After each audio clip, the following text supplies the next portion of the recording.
Hello everybody and welcome to the show where after the collision we sift through the wreckage, the freaking wreckage over here.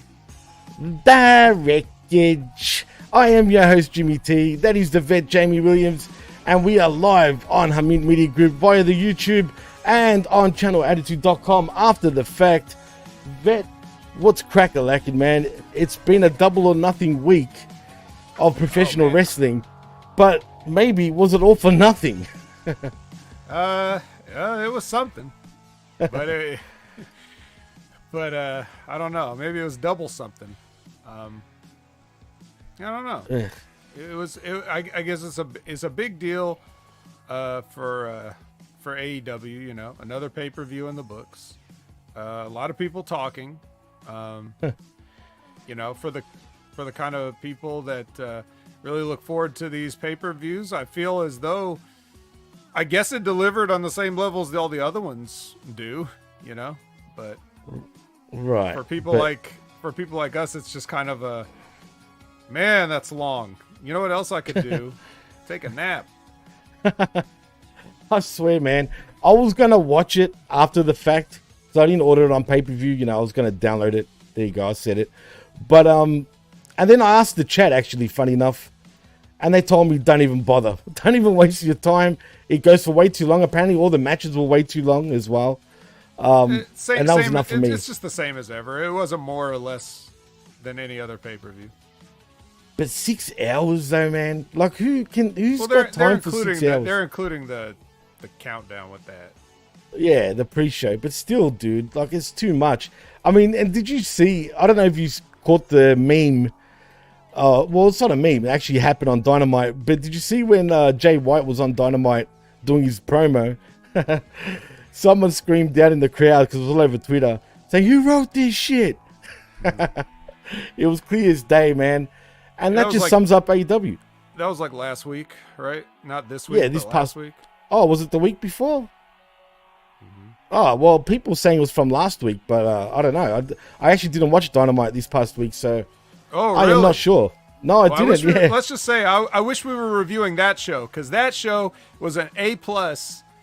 Really? We're giving it grades. I wanted more of that show. I ate so much on that show, Jimmy, that I ate myself sick with how much good a la carte items that they were just giving me. They gave me surprises. They gave me really. Oh yeah, dude! If you haven't watched it, that's finally a Dynamite that's a must see, right? Like I'm telling you, oh boy. All right, you know what? I'll take your word for that. I'll give it a little whirl. I'll give it a watch, because let's be honest. After I watched Collision, it doesn't feel like there's any continuing. I can't even say it. You know the words, right? Continuity. There we go. Thank you. I don't know what happened there mentally. But anyway, it just feels like it's just, again, thrown together for the sake of matches. You know what I mean? Cool. Yeah. This Collision that we're about to review is another night off that they took. But Dynamite was extra effort. And, I was smartened up to it because Lizbeth told me that they had execs in the building that night. And I'm like, what difference does that make? Like, what you mean to tell me you just do a decent show when you feel like it? Like, what's wrong with you? Just, I don't know. So that shouldn't make a difference, but that's just alleged. But yeah, not trolling Zane Vish. Nope. It was A+ Dynamite, best Dynamite I've seen in years. Wow, come on. Now, you being for real? In years. I don't know if I should take you seriously. Years, but yes. I don't know. You're worrying me now, Vet, because if I watch it, I'm like... Okay, then watch the highlights. Whatever you got to do. No. I'll take your word for it. I'll take your word for it. It's fine. I'm just saying, for me, maybe my menu's a little different than some people, but... For you to say that is a big deal. Jay White was in like 75% of the last half of the show. Do the math on that. Wow. Because they had one of those long, like those weird Royal Rumble gauntlet matches, and he was number one. So I got to see him on the screen for like almost the whole last hour. So I was like, perfect for me. Wow. Okada was hilarious when he had like a in-ring with the Bucks and they gave him, oh my God, if you haven't seen that, just that alone is enough. Like Okada on the mic, gold, absolute gold, hilarious, best stuff ever.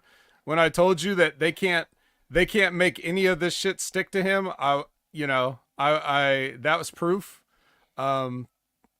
A bunch of other stuff. You remember I've been telling you, watch out for certain people in the future. I told you about Stephanie Vaquer. She showed up. Right. Surprise, surprise. We got a Mercedes Money match. So boom, in-ring action from the CEO. Was it decent? Like the show was delicious. No, I'm saying, but was the match with Monet any good at least? Yeah. Who she work? Oh, she worked Dark Sky. So I got Dark Sky too. That's I'm definitely eating that, if you guys know what I mean. Oh. Well, actually, because I was telling you off the air, man, I still need to check out the Next Level, and I want to actually now I really do want to check it out because I forgot to mention what the hell was going on this past week on NXT, dude. Since you are the Next Level guy with Big Ray Hernandez, we can find it right here on Hamid Media Group via Channel Attitude. Dude, Ethan Page and what's it called, Jordan Grace. Yeah, I know, right. But still, I didn't even know he was out of contract with AEW. You know what I mean? And if he was, I mean, wasn't the last time he was on television? Like, this is what the IWC was saying, but apparently he was on Ring of Honor last 3 weeks ago. Probably, and who knows?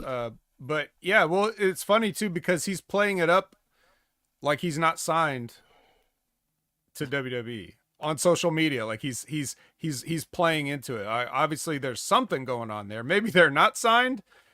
Maybe he isn't actually signed, but I'm sure he probably is.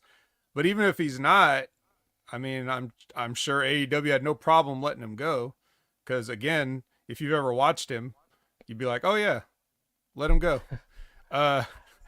Yeah, I couldn't give a shit about Impact did. That's what AEW did. And if Impact and AEW are like, yeah, you can go, then that's a pretty bad sign. So, yeah, I think more people are concerned with Jordan Grace, like you said, just because she's definitely still with TNA. We all know that she's got the belt. And, they like her though.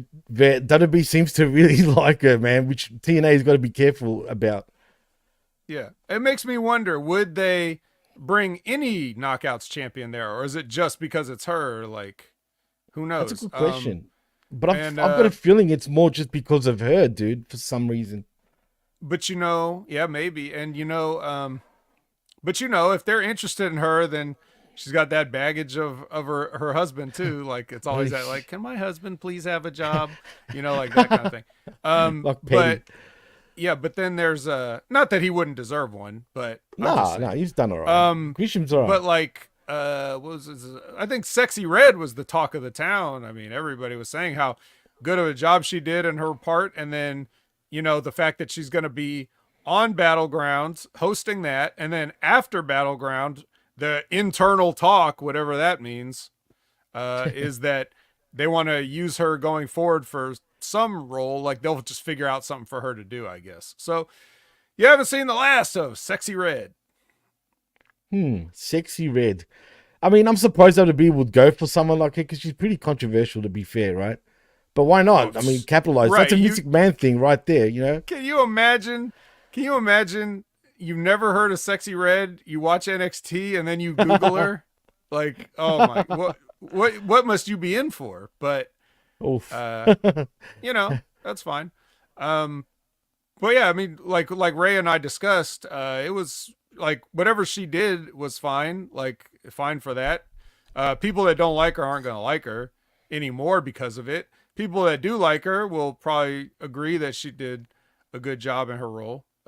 So if you want to hear more about that, check out the Next Level Wrestling Review with me and Big Ray Hernandez on channelattitude.com. You know what? I'm intrigued now. It's starting to make me want to watch NXT more frequently. They pulled out all the stops to crack 700,000. Is that what they got? Is that what the rating was? Yeah, like they got just over that, I think. Did they beat AEW this past week? No. No? Okay, fair enough. Still undefeated in that regard. That sucks. Oh well.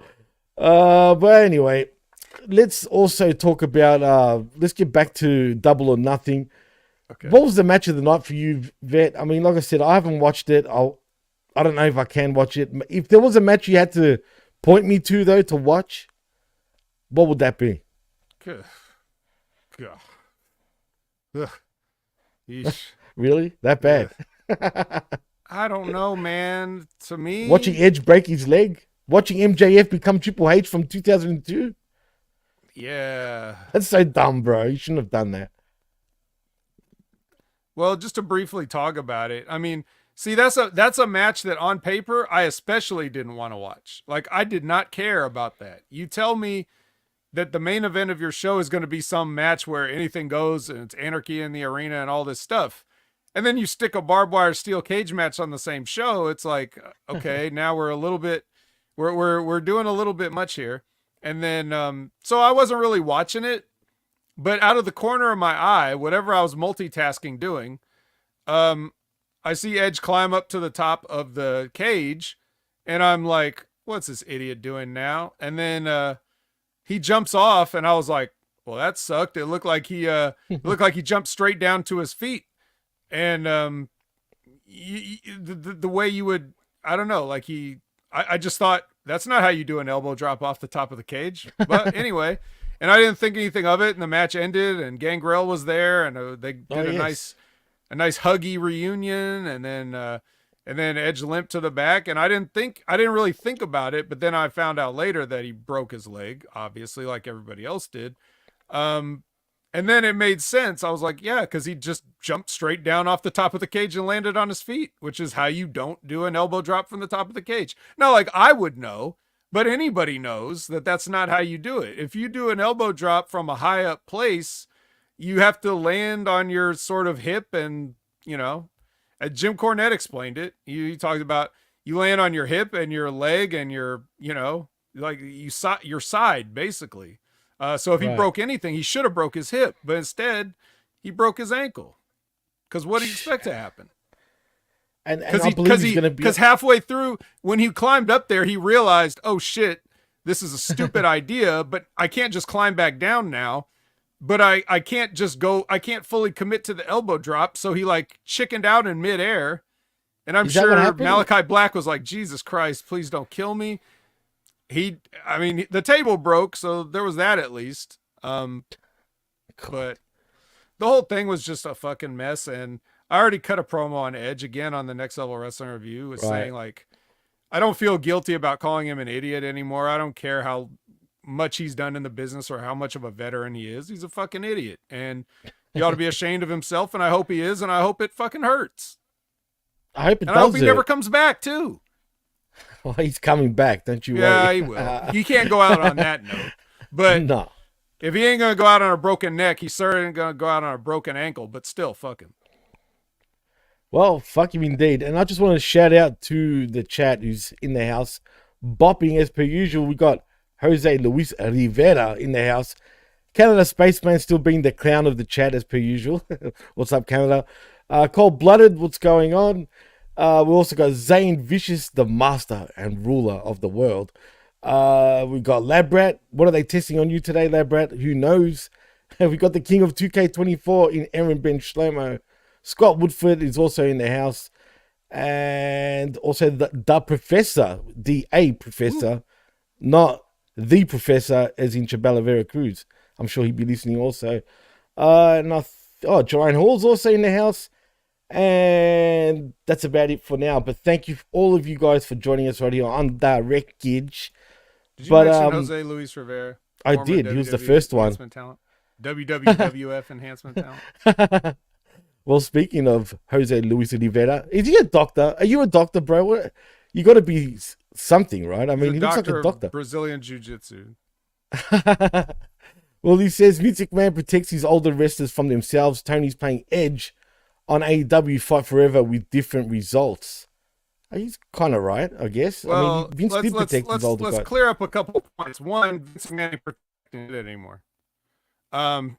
Second, it's not like he cared about them or their health. He just didn't want to have to it cost him any more money, whether it's from, being sued. But I mean, that's the thing. It's like, you just tell people that, like, if you're saying like, hey, I want to do this, it's the promoter's job to say, no, don't do that.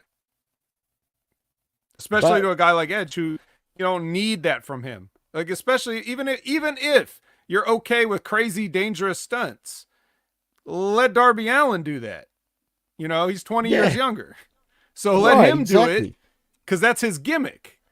That's like 100%. That's like saying like, hey, like if somebody else says, hey, I want to come out in a trench coat and do the spear, you say, no, that's Edge's gimmick. You don't do it. You just don't do it. So, but that's AEW. What do you do, right? I mean, clearly, like, I mean, I don't want to jump ahead. Edge. It's Edge's fault. It's fucking Edge's fault. That's his Tony's spot. Fault too, he wanted to do it. If Tony approved it, that's fine. But like, he shouldn't have suggested it. There should never have been a moment where he said, what would be a good idea is me climbing up to the top of the cage. And the marks need to stop acting like Edge's being told to do that stuff. He's doing it on his own, and no one's going to tell him no, because he's a 50-year-old man who feels like he's got the cachet to say whatever he wants and call his own shots. And if these are the shots you're calling, instead of, educating the youth like you could and like you're supposed to, and telling them what not to do as well as what to do, and being an example and leading by example, that's what you're supposed to be doing. Instead, you're fucking jumping off the cage for nothing. No one gives a shit about this match. No one will ever remember anything about this match. The only thing they will remember is that this is the one where you broke your leg because you're a fucking moron. What a moron. Period. Absolutely period. Also, I just want to ask, Vet, this is going to WWE now. What do you think of AJ Styles' little Mark Henry friggin' swerve? I mean, he had the wrong color jacket on. He did. Dude, if he wore that salmon, gonna fake a retirement. Right? He needed to wear the salmon jacket, because that would have been a good little wink, wink, right? And then the people that would have known or remembered would have known exactly what was going to happen. Even though I was expecting this, there was not one time I was going to fall for him retiring right now the way he was. But it would have been great if he was wearing a salmon-colored jacket, but he didn't. But did you think it was going a little too far for someone like AJ to be playing up on this shit? Well, no. WWE, shall I say. Yeah. It's like, I'm sure, I don't know if he pitched that one, but it's just too soon, because it wasn't that long ago, really, that they're already recycling these old stories. But it was, believe it or not. It was over 10 years ago, which blows my mind, bro. When you think about it, it's longer crazy. than it feels like, but still, you don't need to it's enough in people's memory that most people are going to call back to that. Even if it happened 10 years ago, someone might have seen a clip of it only a couple years ago or a few years ago. So it's just a waste. It's a waste to pull it out and to rip it off like that. No, true, man. And speaking of Mark Henry, seems like Mark Henry might be coming back to WWE. And I'm sure you've heard what he's been saying. I mean, no one wanted his, advice in AEW. Surprise, surprise. He didn't give a shit. No one gave a shit about what the veterans had to say. Anything about Henry? And to be fair to Mark, come on, bro. You're bashing AEW while still under contract and being pro WWE anyway. Let's be real, man. Yeah, I mean, I know, not like I would ever listen to Bust It Open, so I don't know what he said, but yeah. Oh well, I don't listen to Bust It Open either. I just read, just shit. To be honest, I can't stand LaGreca. I mean, I don't know, man. He comes across as a real marktard, like a 60-year-old, 70-year-old marktard, but that's just me. But he's obviously got money. I mean, how else do you get, the boys to come and hang out, if you know what I mean? Yeah, he's smart enough, at least, that he surrounds himself with people, 100%, that lend credibility to it. But yeah, so. Well, bless his little heart. You know what I mean? Well, whatever you want to say. People still think that Becky Lynch is going to AEW, Vet. this makes me want to laugh my ass off. Apparently, TK has offered the fattest contract. So you want to talk about money? Well, if the reports are true, and you know what, I can see him offering a shitload and boatload of money for Becky Quinn. It'll be Becky Quinn, All Elite Rebecca Quinn. But do you think there's still any chance? I don't see it, dude. Doesn't matter how much money they offer. I would have said probably not, but you never know, because the last time I thought probably not was that fucking idiot that broke his ankle. Yeah. Well, he was kind of making a fuss though right before he left WWE. Let's be honest. He was saying he wasn't happy with the way, like he wanted to continue on. He said it himself. Well, she didn't resign, so. Yeah, I just think I don't know, man. I after seeing is believing. We'll see what happens if she does go. I doubt it, but it would be good. Hey, Quinn Lopez. Thank you, Zane. It would be Quinn Lopez, actually, because of Seth freaking Rollins. But then what happens with Seth? Does he? Because people have been pointing out, how she cried in her last match. But, people also pointing out that, Seth Rollins was crying at the end of WrestleMania for whatever reason. Now, obviously, I thought he was crying because of Cody finally, finishing his story. Then again, is there a chance that even he could be going to AEW? There's no secret that he's always wanted to wrestle Kenny Omega, believe it or not. That's what he's wanted to do. He's mentioned this on not WWE television, but on WWE podcasting on After the Bell with Corey Graves. He actually said it there. Do you think there's any sort of...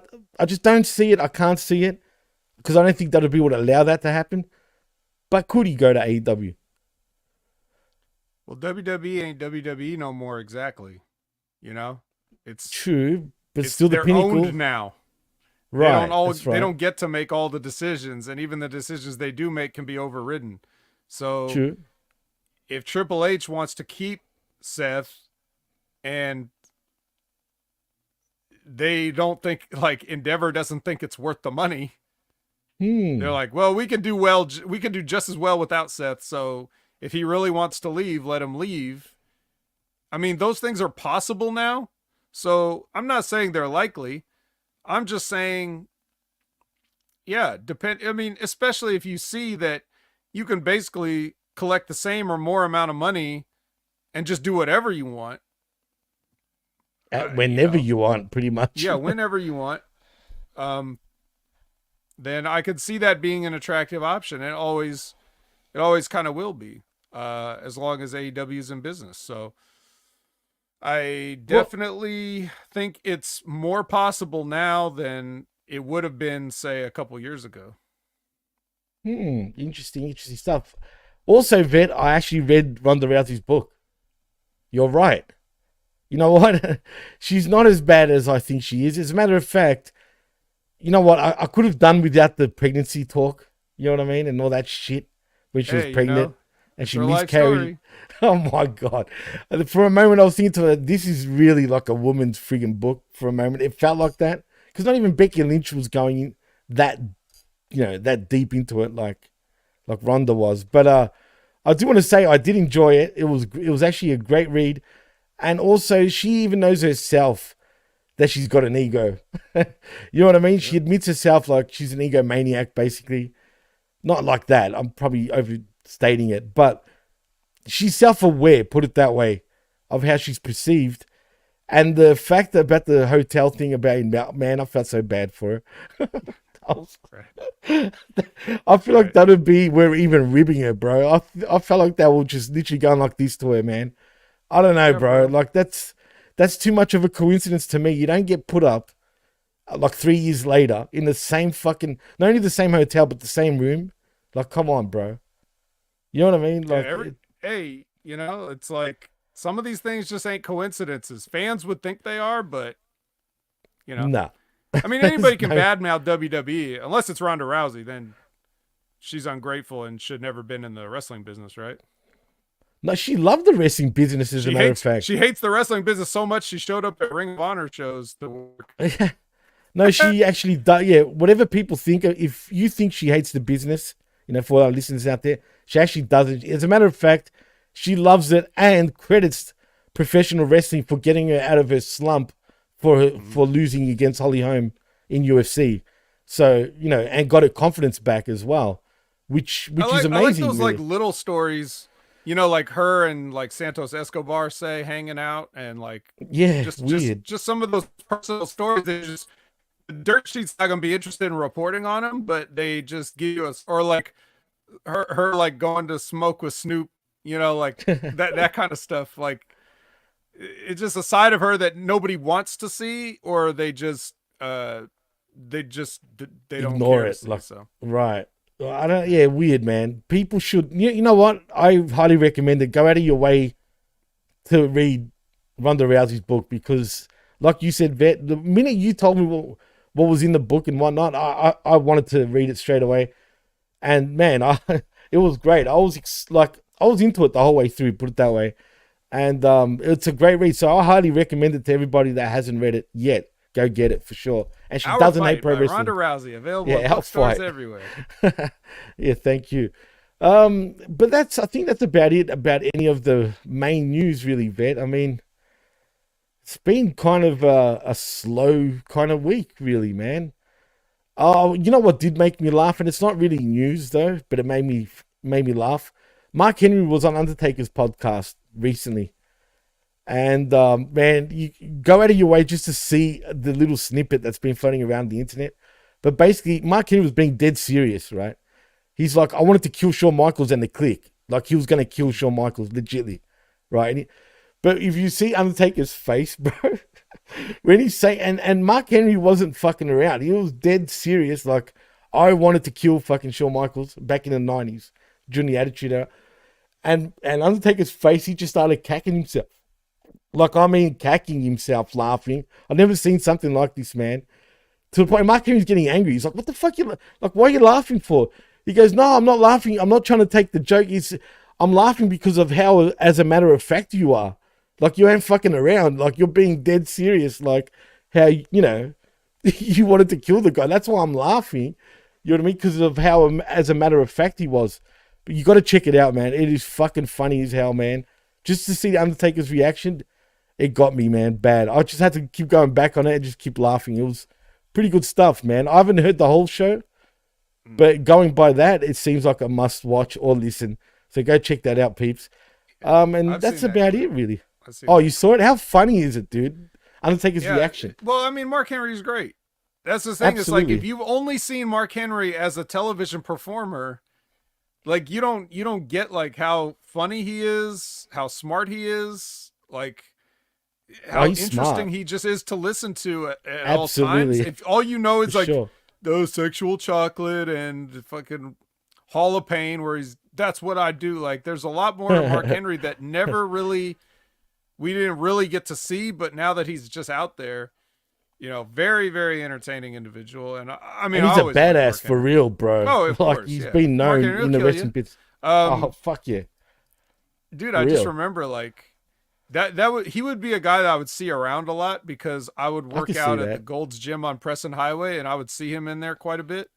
I never saw him lift a weight, but I just assumed that he was always like already done or hadn't started yet. That's the best. But like, he's fucking golden. Yeah, I would go in the locker room to get changed or something. Like, I'm talking about the gym locker, like not the wrestling. But yeah, at the Gold's Gym, I remember going in there and like getting ready to get dressed, and Mark Henry sitting on one of those benches, and like we say hello, but I'm just looking at it, it's like there's a small house sitting on that bench over there. Like, he's just this massive individual, but and so impressive, just when he's sitting hunched over, like texting on his phone or whatever, and you're just like, damn, look at that guy. Like, he's imagine. I mean, if you haven't seen him in person, but I've seen him in person, guy and a good guy, but not up close. I've never seen him like really close, but I've seen him in person. But I can imagine he would have. But you seen him the way you saw him, man. He must be a brick shithouse, dude. Just looking at him. Yeah, he really was. He's but yeah, I always like Mark Henry, always, even from his debut where he was like basically dressed like an American flag all the way through. Yeah, I remember that. Like, wasn't it 96? Yeah, when he debuted. I've always liked Mark Henry and wish they could do more, but I guess they just don't. It's a problem that WWE's always had where they'll have like a big guy, whether it's like a giant guy or just like a really big guy like Mark Henry, and they're like, you could tell they want to do something with them, but they don't want them to be the guy. So Yeah. they don't know how to they don't know how to book a guy that like, cause you take a guy like a Big Show, or you take a guy like a Mark Henry, or you take a guy like, you're just like, okay, so why aren't these guys just killing everybody? You know? Dude, So when they first got Big Show, I mean, look what they were doing to him. Like he was coming out as Hulk Hogan at one point, or an angry giant eating. Like, you know what I mean? This is like a year after they signed him.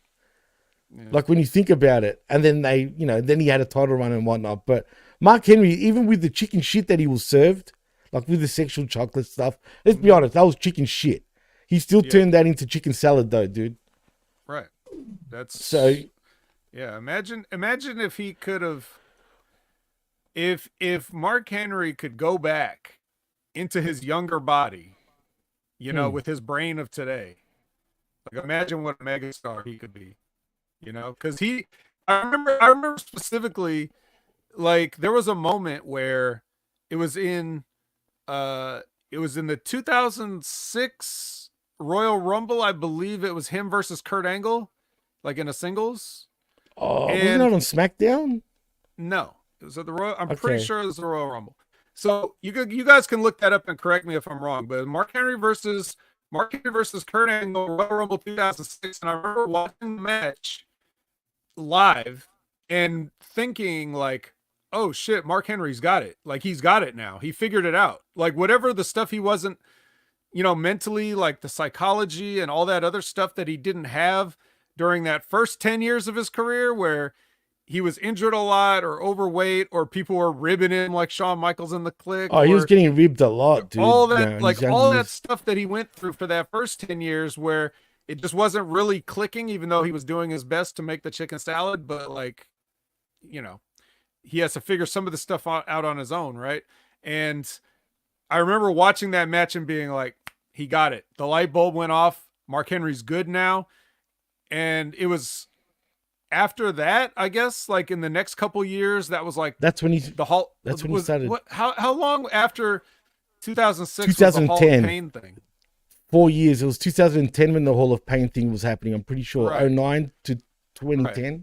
So it took them 4 more years to trust Mark Henry. But typical of me, I saw that 4 years, 5 years ahead. Like I'm always seeing 5 years ahead.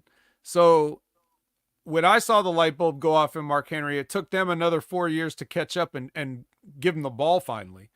Right. But yeah. And that was the end of his career too, by that point, pretty much. Pretty much, yeah. Until the salmon jacket. Yeah. It felt like yesterday. It's just bizarre that was like 10 years ago, pretty much.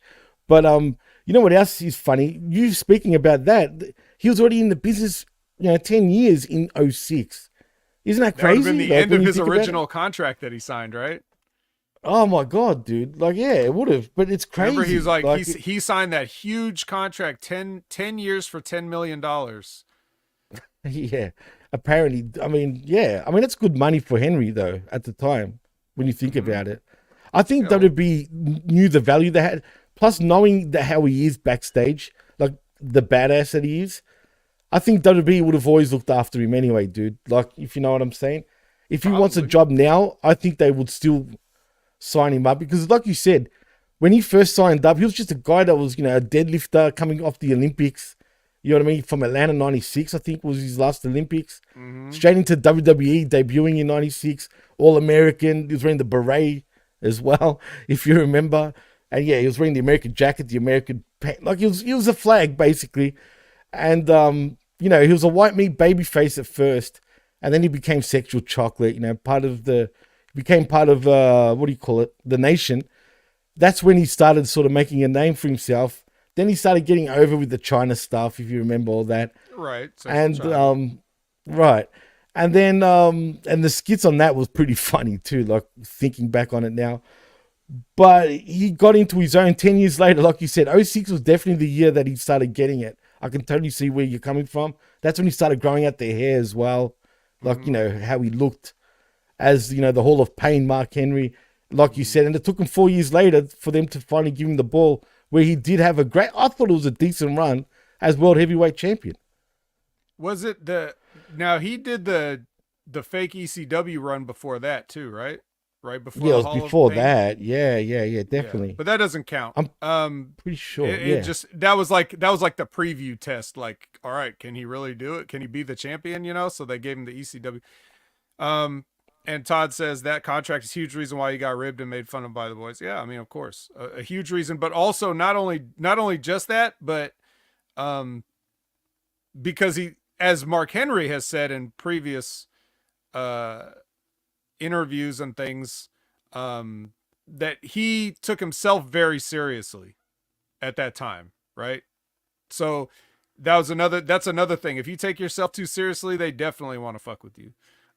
So he had to learn that aspect too. I mean, nobody should really have to learn that. Someone should just, the first time you do something, someone should just pull you aside and gently explain, like, hey, look, you know, this is kind of how we do things here. But they don't like to do that either. They would rather bury you and try to get rid of you than to help you develop into somebody that can help the company make more money. They just want to protect their spot. But anyway, that's a whole other conversation.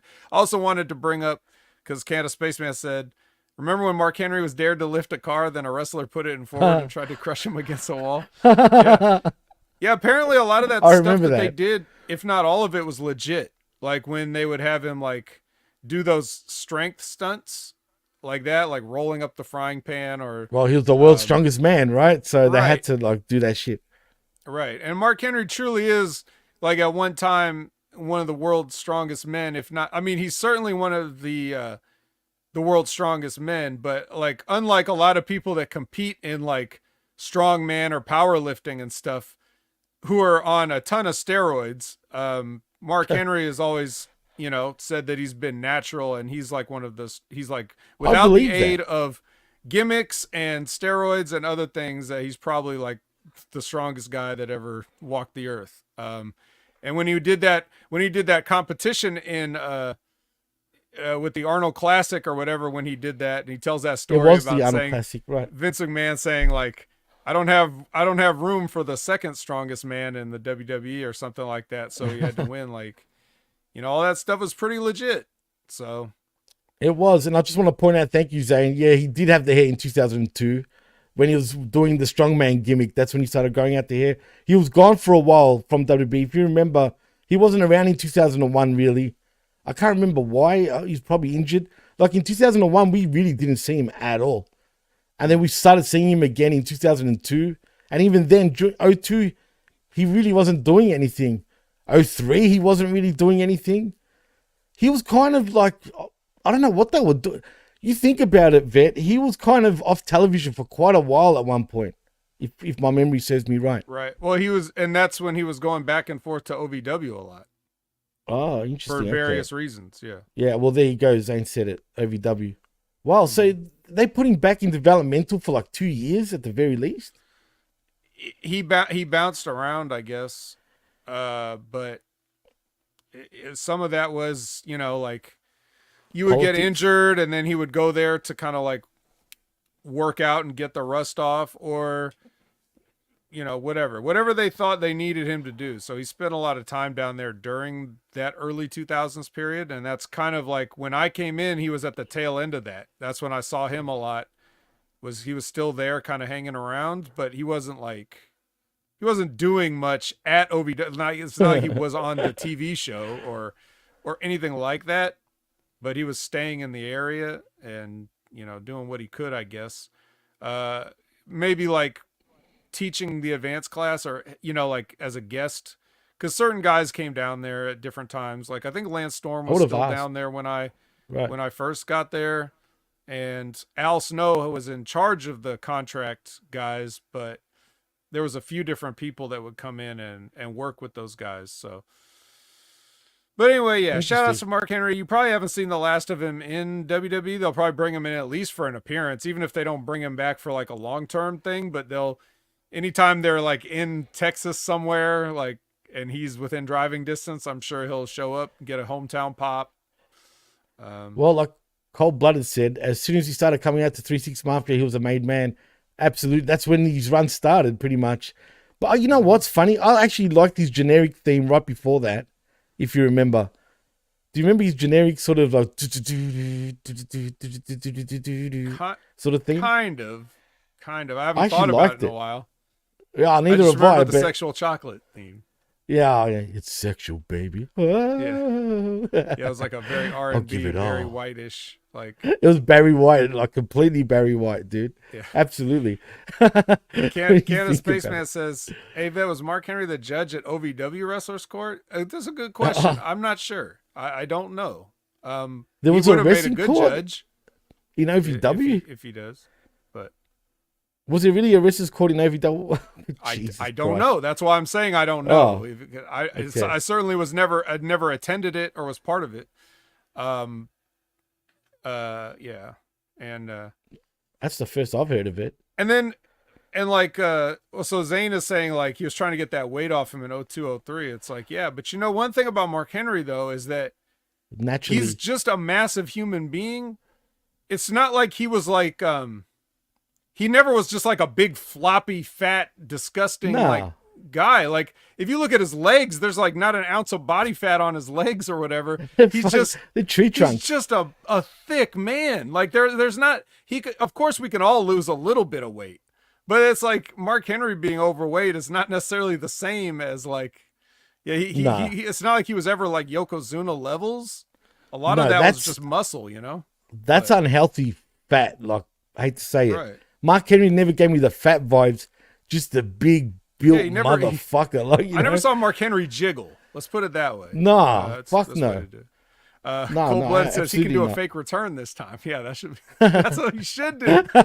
He should come in with a salmon jacket and say he just signed like a big contract, and then that'd be great. And then never show up again. And Zane's right again. It was a company mandate like Big Show. Big Show had the same treatment. Right. When he first signed, if you remember. Remember, Zane, you're thinking like a fan now. But remember, that's what WWE says. Oh, we need you to go to OVW and lose weight. That's true, too. What they're really saying is, get this fucking guy out of here. He needs to be humbled. That's what they're doing. That's Vince. Yep. Like, just don't let them rewrite the history. That's one. If I can teach any of you guys anything, don't take the WWE's story at face value. Always try to read between the lines and see what was really going on. 100%. If he lost a few pounds, I'm sure they would be happy, but that is not why they sent him down there. They sent him down there to punish him. Especially right after the Stone Cold match. He had a match with Stone Cold. It was when Vince wrestled Stone Cold at St. Valentine's Day Massacre. Remember when he debuted?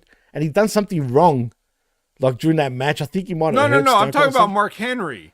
Now, if they sent Big Show down there to lose weight, then yes, he did need to lose weight because Big Show was much fatter at certain times. But I'm also saying that Big Show is probably a similar case too, where they're like, get this fucking Mark out of the locker room and send him down to Louisville and to let them deal with him. That's basically what they thought. Yeah, because he was a WCW guy. This guy was the WCW World Champion and athletic as hell in WCW. If you watched him as the Giant in WCW, he could do drop kicks like with some of the best. I mean, seriously, he was athletic as hell in WCW. Which gets you heat. The WWE's here like, look at this fucking guy doing drop kicks. He thinks he's over. Send him to Louisville. Jesus Christ. That's petty shit. Anyway. What have we been trying to say? What have we been saying? It's straight up petty shit. Well, that pretty much covers everything for the week. Vet, should we start sifting? Yeah, let's get to sifting. Put on my sifting gloves. Put them on. Come on now. You get my little pail.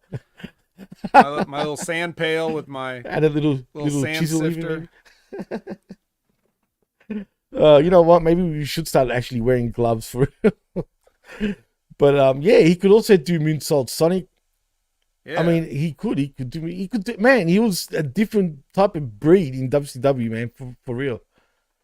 Yep.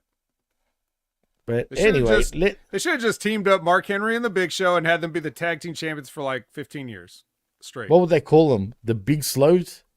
Knowing WWE at the time? Jesus.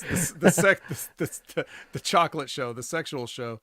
White big, chocolate and the big chocolate. My God. The big sexy. Oh no. I can see that's gimmick infringement, pal. I could see him though at the time. During that time, it would be like sexual chocolate and white chocolate, bro. Yeah. I could just see it. The chocolates. Jesus Christ. It was good. Anyway. On that note, I don't know when I'll ever bring this up again, but there was a period where jokingly at OVW, there was 4 of us who would joke that we should start a faction called the Chocolate Factory. And like we have my tag team partner who would have been milk chocolate, and then we would have had Brandon Kaplan would have been dark chocolate, and then we had what's her name, Josie. Josie was you may remember her from TNA as Sojourner Bolt, and yes, she would have been hot chocolate, and then I would have been white chocolate, obviously. So we did a team promo once to do it for fun, but nothing ever came of it. Did that get recorded at least? Come on now, Vet. Tell me you did. No, I don't think so. And not to my knowledge. If someone could get that, it would be great, but I don't think we were recording. So Zane says, knowing what I know, I would have went to OVW. Yeah. I'm sure you would have. Shoulda, but didn't. Big sexual chocolates. Thank you, Todd. Anyway, let's sift through the wreckage. Right, I'm telling you now. I would have rather speak about this. Oh yeah. Well, I mean, I'm out of material, so that's as far as the story goes. So, Tony brings out FTR. Well, I should say this is Tony Schiavone, TS. TS brings out FTR, and they do like a promo or something. I don't know. I wasn't really paying attention. What were they saying? Anything interesting? Probably not. Not really. No, not really. Again, every time these guys are on my screen talking, I swear to God, bro, I go blank. Yeah, I think I was on the phone at this time. They were just yapping away. Same old shit, dude. I've heard this shit before. That's pretty much... I mean, anybody in the chat, can you tell us, was there anything of significance in what they said? There wasn't. I expect you all to say, I don't know. I didn't watch this shit. Yeah. Yeah, I'll be disappointed if you don't. Yeah, so... And then we get as Nigel McGuinness and his genius always like gets these little Easter eggs in there. He says, "We're gonna hear some incendiary words from Jack Perry." Oh God! Hey, he was having a cry. He got set on fire. Get it? Yeah, right. Incendiary words. I get it. Yeah. So there you go. Yeah, it's just a promo that I guess got recorded right after Double or Nothing, in which he did get the win in the Anarchy in the arena match. So he's in there, doing his promo backstage after getting set on fire and then immediately put out. It's almost like they knew he was going to get set on fire. So they had fire extinguishers right there and inside of 0 seconds to put him out. It's just shindy shit, bro, right there, man. Can't even do things right, even with that. Like you just said, it's like they knew he was going to be set on fire. I mean, shit. Mm-hmm. I hate when it's too obvious like that. I mean, they should at least do things right, at least. If it's going to hurt the guy, then don't do it. You know what I mean? But anyway, it is what it is. Yep.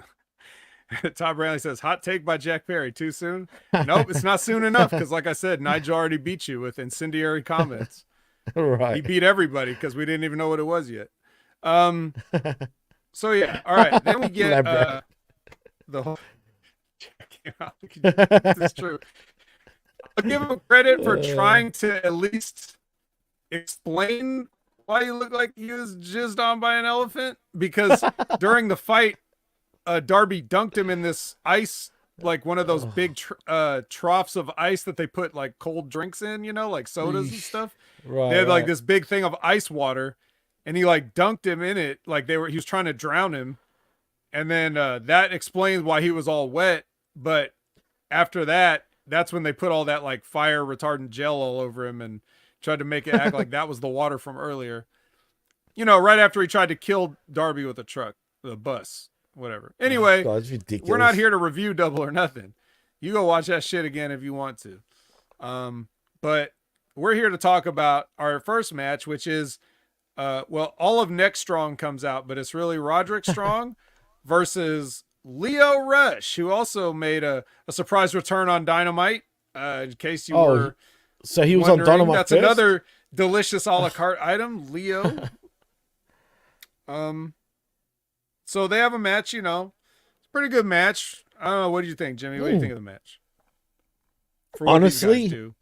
Honestly, look, it was very choreographed. Don't get me wrong, but for what it was an entertaining match. I'll give him that. As a matter of fact, I thought it was better than the main event. Put it that way. Yeah, it might have been. So at one point, Matt Taven goes and gets Lio Rush's big fur coat and wears it, and I just saw him do it, and I'm just like, look, here's a free piece of advice, okay, from Matt Taven. You can't wear personality. All right. There's nothing you can do or put on or take off or anything that's going to give you a personality, bro. And sticking your thumbs in your own face and saying your name is not a catchphrase. So, dude, he's just he's a cheese ball. Like, really, like, and I used to think he had something. What was I thinking? Straight up. You were thinking compared to the current Ring of Honor landscape? Tall. Yeah, I was. No, because he's got a look to him. He's got a good look, but that's about it. You know what I mean? Everything after that.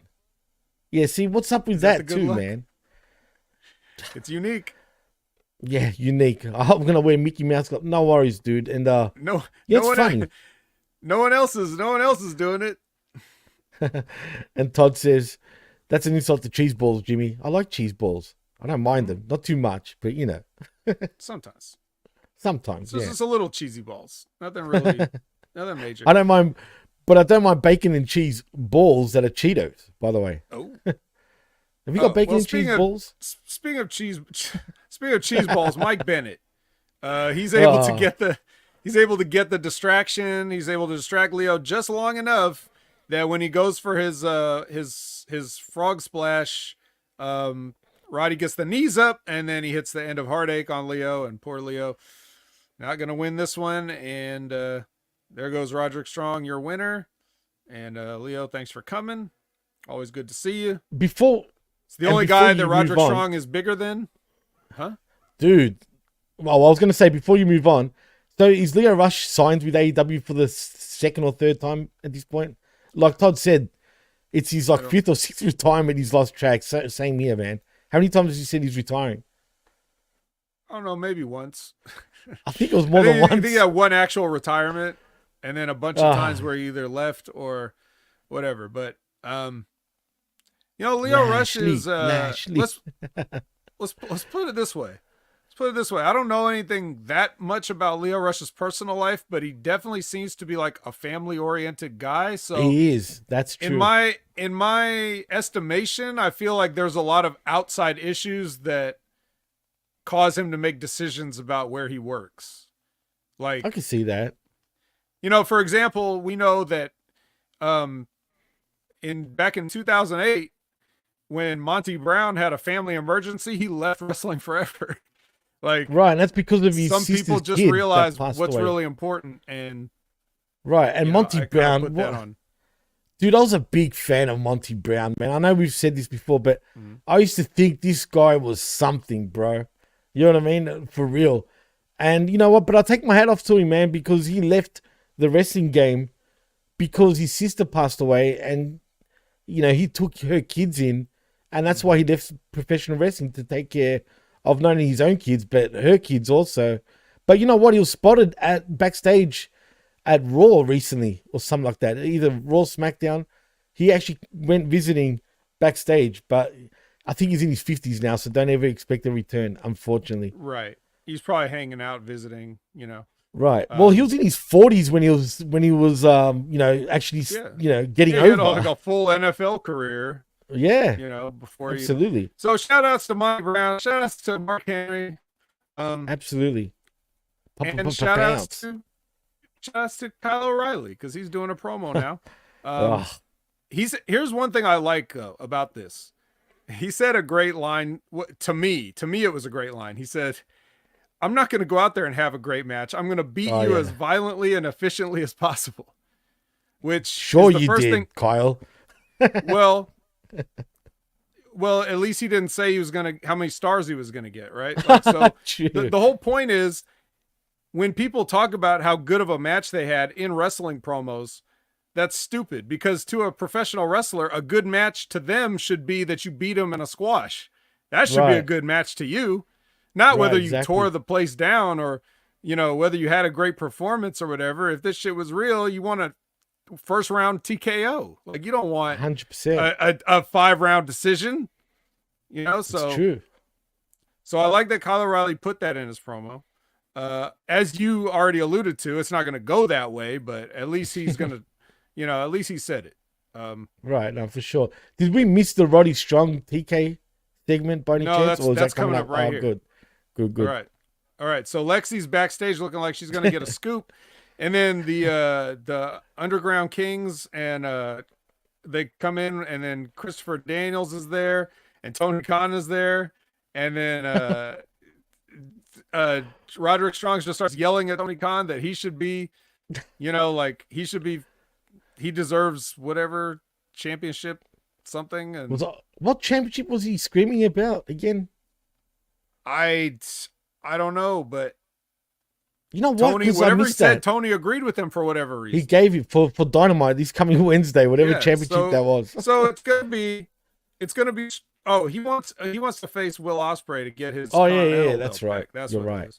You're not right. Continental, international. The breakfast bout, whatever the fuck it is. Yeah, I know. Me too. And whatever it is. But dude, can I just say? Oh yeah, continue. Oh, just real quick. So just for anybody that's keeping track, it's Tony Khan agrees, and he makes the match to be Swerve Strickland versus Roderick Strong, and the winner faces Ospreay at Forbidden Door. Like what? Ospreay? Wait, is that what he did? Yeah. Wait. So hold on. So he's not facing Ospreay on Dynamite this Wednesday. It's going to be Swerve. Yeah. What? That doesn't make sense. Swerve's a world champion, though. That's backwards, bro. I know it's backwards. Also, if you're the babyface promoter, you're not supposed to agree with the heel's ideas. But that's just a minor thing. It's a minor detail. That is bizarre, dude. And speaking of bizarre, like, if I got it wrong, go ahead and correct me. I think I got that right, though. You guys tell me. I didn't catch that's what that. I thought he said. There's someone in the chat. Can you tell us if that's right or wrong? Because that's bizarre. If it is right, totally bizarre. But then again, it doesn't surprise me, even if it is right. But dude, how small did TK look? I mean, Roderick Strong's not a big guy, but god damn it, his neck looked like a friggin' leg compared to TK's neck. TK looks so scrawny. And is it just me? Does he look sick, bro? I'm talking about TK. He looks off color, sort of thing, man. Well, he can't be healthy. No sunlight. He can't be a healthy man. Why? Too much? Oh, it's not enough sleep at the very least. Well, yeah. Wow, I wonder why. No, that's right, apparently. Apparently that's right, Vet, as a matter of fact. So there you go. And he also says... just because you just had the match where Will Ospreay beat Roderick Strong for that belt, and instead of just having that rematch again, which is what Roderick should be saying, he should be saying, I want that belt, but now he's got to earn his way back in, because it's supposed to be it's going to be Ospreay versus Swerve at Forbidden Door, which is bad because Forbidden Door should be about cross promotion, and you got two company guys facing for the world title. So it should be Swerve wrestling somebody from some other company. I would from like Japan. Wouldn't that be even better to see too? Right. No, and that would be the better matchup. But Cold Blooded says, if you were next strong, you would understand, Jimmy. God damn it, maybe I would. Also, you tried hurting your neck. No, I haven't actually, man. Oh. Unfortunately, maybe I should. But Labrat says TK probably thinks Swerve is the breakfast championship and Ospreay is the world champion. You know, he's not that far off. He's probably right there, Vet. He probably did think that. It's hard to keep track. Like I made the same mistake a moment ago. I called the wrong belt. You know, I called the international breakfast, or I called the International House of Pancakes Championship the Continental Breakfast Championship. So that was my mistake. It's not easy. You know what else isn't easy? So I told you guys, I made you guys a promise, right? I said, maybe you didn't know it was a promise, but I'm telling you now, I was promising you guys, as long as Daniel Garcia is not in the main event, I'll watch his match, right? Like I said that. However, we didn't say anything about the workhorsemen being involved. Look, if the workhorsemen are involved, I'm sorry, you guys have to forgive me. That's off the table. I ain't gonna watch Daniel Garcia's match if the workhorsemen are in it. Not if they're teaming with him, not if they're against him, not if they're special referees, not if they're on commentary. That's an instant no watch for me, dog. So what do you think happened here? I don't know. Because even though Shibata was in this mess, and it was nice to see him kick the shit out of those guys, I wasn't seeing it because I wasn't watching it. Well, funny, you missed out. I won't lie. I actually started forwarding this match. I did watch it a little bit. Oh, okay. Well, for the bit. Okay, your secret is cool with me, by the way. But seriously. No shit though. I started forwarding this match, right? No shit, because I watched it after the fact. I didn't watch it live, right? I started forwarding it, and I noticed that the match was still going, right? I'm like, fuck, this match must be a lot longer than usual, like for real. And it was. It must have been, right? Iron Man match. Oh god. But you know what? I'll give these four guys credit. I hate to say it, but even that fat fuck in JD Drake worked his ass off in this match, dude. As a matter of fact, the match was half decent. Let's give him some kudos here, Vet. Okay. They were half decent. And this was the best JD Drake match I've actually probably ever seen. Straight up. Was he out of it most of the time? No, he wasn't actually. He was doing moonsaults. I mean, that's kind of impressive. He's not the first big guy to do it, but hell, he done it. You know what I mean? He done it. Wow. You got to give him credit. You got to give him a little bit of credit because they did. I know. Neither do I. I don't wanna, but they did pull off a decent match. So, congratulations, guys, including you, JD Drake. You got a point from me. You got a point from Jimmy. I'm still withholding my point though. Well, you know. All right. Well, here's what I'll give this a point because next up is Stokely Hathaway and Chris Statlander. So, I agree. If anytime Stokely's on there, I'm in. So whatever. And in this one, they said they had a gift for Willow Nightingale, and it was just a bucket of trash. And, oh God, they destroyed the poor girl. Yeah. So there you go. I mean, and how good did what's her name look? The alien is in oh God, how did I go blank on her names, bro? Suddenly. Call her Chris Statlander. Yeah, Statlander, right? What's up with her wearing panties and shit, bro, on Double or Nothing? Why did she come out like that? What's up with that? Panties? Not that I'm complaining, but I'm just saying. Yeah, she was in panties. Dude, I don't literally. Remember. She was in black panties, bro, straight up. No shit. Yeah. Which, again, I'm not complaining, but it's just kind of odd. I like this heel sort of version. Call them trunks, Jim. They weren't trunks, my friend. I'll tell you now. They really weren't. But like I said, man, I actually like this version of Stat. And I can see, look, she hasn't been in the business for a long time. Been, 7 years maybe in the business? She was new as shit when she first signed with AEW. Like, she hadn't been around for a long time. Yeah, exactly. It was her mother's panties. It was one of those types. But still, she was wearing panties. Anyway, but I could see WWE sort of getting, starting to like Statlander just by her size and her look. She still needs a lot of work, though, in the ring, in my opinion. But I think she's got something at the moment, now that they've gone this way. Does she have two bad wheels or just the same bad wheel twice? I think it's the same bad wheel. Oh, I could have sworn she was wearing two knee braces though at the time. At one stage though, right? So maybe it's two, bro. Could be two. Be. Well, and she's still I don't know, young, man. I don't know. They at least she's not trying to be, like the discounted Rhea Ripley anymore. Thank God. Remember that? Yeah. Mummy, really? God. Yeah, but she's also one of those. She's also one of those creative pro. That's a problem. Yeah, I don't like that, but who's come out of that MJF, joint? let's put it that way. Yeah, he's the exception. That's the only one.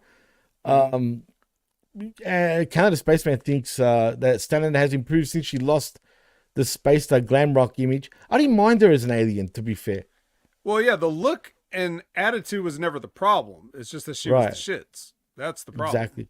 So she's getting better over time, but she's also getting more wear and tear on a body that was already breaking down. So as long as she stops doing stupid stuff,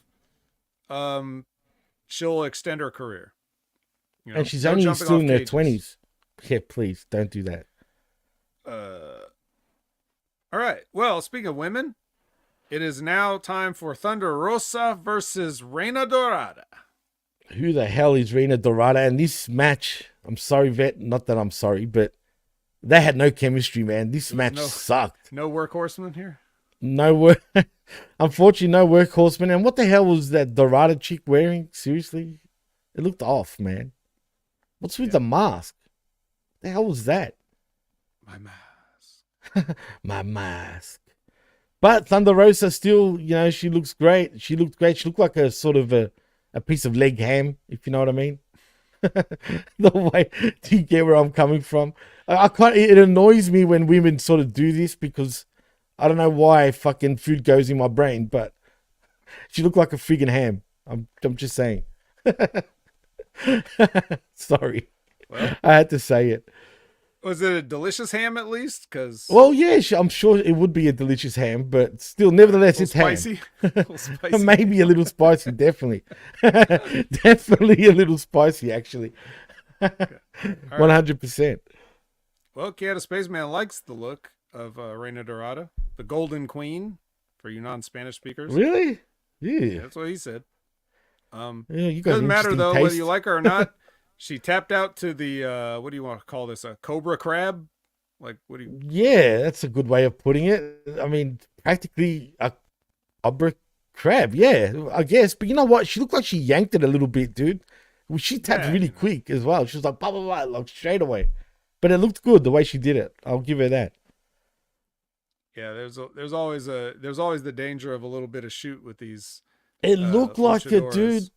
Tell me if I'm wrong. I mean, she yanked her, dude. She really did. And the way she tapped, it really looked like that was hurting her. I mean, I know everyone knows that Thunder Rosa also has an MMA background. So she doesn't fuck around. Put it that way. Right. Yep. No, she doesn't. Unless she does. So, speaking of fucking around, Cage of Agony. They're trying to get this name over. Is that the new name? Cage Danny of Agony. Rose, Ricky G, and KM. Good old KM. You remember him. Fuck me. 3 weeks in a row. Well, Cage of Agony gets the win. So Surprise. That's nice. That never happens. These guys never win, so that's good. There's nothing to report on about this. It was a squash match. That's about it. They're not going to go anywhere anyway. Let's put it that way. Well, hold on. Tony and Mariah, they show a video of this from Rampage. I guess it was on Rampage the previous night. And then we get, now this one. this right here is going to bring all the viewers back. Oh. It's Claudio Castagnoli versus Johnny TV. Oh boy. So this was a, so straight from a house show near you in 2016, you get this match. It wasn't too bad, right? But I can't help but look at Johnny TV and think how broken down he looks. Does he not look like he's broken down a lot? He can still move, don't get me wrong, Maybe because he looks a lot older now. But him and fucking his girl kissing each other in front of Costagnoli, it looked weird. It looked like Costagnoli looked like a cuck. It just looked weird because he's just there and he's just anyway. Right. We all know it's your wife. Why wouldn't you kiss her? I know, true, but just it's overkill. Plus, who wears the pants in that fucking relationship? Let's be honest. I think if he wanted a divorce from her, let's be real, right? If he really wanted a divorce, she'd be like, she'll kick his ass, dude. He ain't going nowhere in that relationship. Put it that way. Well, he ain't going nowhere in this match either because Claudio doesn't even beat him with any of his known finishers. He just gives him a giant swing and then hits a big clothesline. He's like, this is good enough for you. Clothesline. 1, 2, 3. Get back to Ring of Honor. But I'm confused though, dude. 2 weeks ago, we saw Johnny TV get pretty much squashed by Hook. And then we see him now having a 50-50 match practically with Costagnoli. I don't like how you can... That just means that Hook is way better than Castagnoli. Well, you better book Hook beating Costagnoli if they ever do face each other. Otherwise, I'd be disappointed. Yep. Should be easy. Should be real easy. He's up for the pickings, Hook. Go get him. He'll go for that. He'll go for that European uppercut. Hook will sidestep it, hook it, red rum, boom, over. You're out. Wouldn't that be great though? Don't whiff an uppercut in front of Hook, man. He's waiting. Or imagine this: he does a giant swing, he attempts a giant swing, but somehow he hooks his legs. I'm talking about hooking Costagnoli's legs, and somehow gets him in a leg lock into the fucking red rum and tap out. See you later. That would impress me even more, but they won't do that. Yeah. Well, you know what else is not going to impress you? What's the that, premier athletes. They get a vignette here. So they'll be the next Ring of Honor call-ups on Collision. The premier athletes. Now, if you don't know who the premier athletes are, we got Josh the Goods Woods. We got Tony Nese, who was the original The Premier Athlete, but I guess he shared his nickname with everybody here. And Arya Davari. He's back. And their manager is that one lawyer guy. So, we got an interesting stable here. I don't mind it. It's just that, weren't they a stable before, though? Well, yeah, but they've only been on Ring of Honor this whole time, really. I thought they did a couple of appearances, a few times, right? I think, in the past, but now they're acting like they're reintroducing them with this vignette, so maybe they'll be on more frequently. Oh man, I forgot about Tony Nese too. Not that he's okay, but he's pretty boring. If he didn't have those abs, he'd be nothing. Let's be honest, right? But yeah, I don't care, man.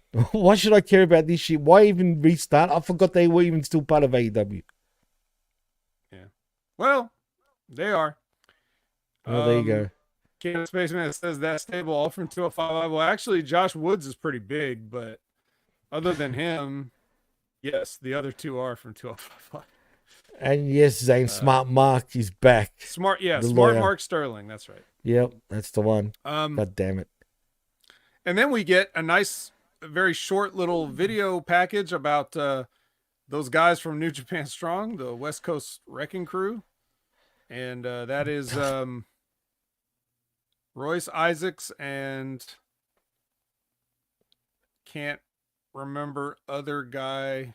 Don't even ask me what their names are. I can't tell you. Chat will know. Probably Zane Vicious. Yeah, Zane probably would know. 100%. I never liked but him. Again, the only reason I know Royce Isaacs is because he was at like Oyster Mountain Pro a long time ago or whatever, where Vince Russo Oyster Mountain Pro? Yeah, whatever. Really? Rocky Mountain Pro.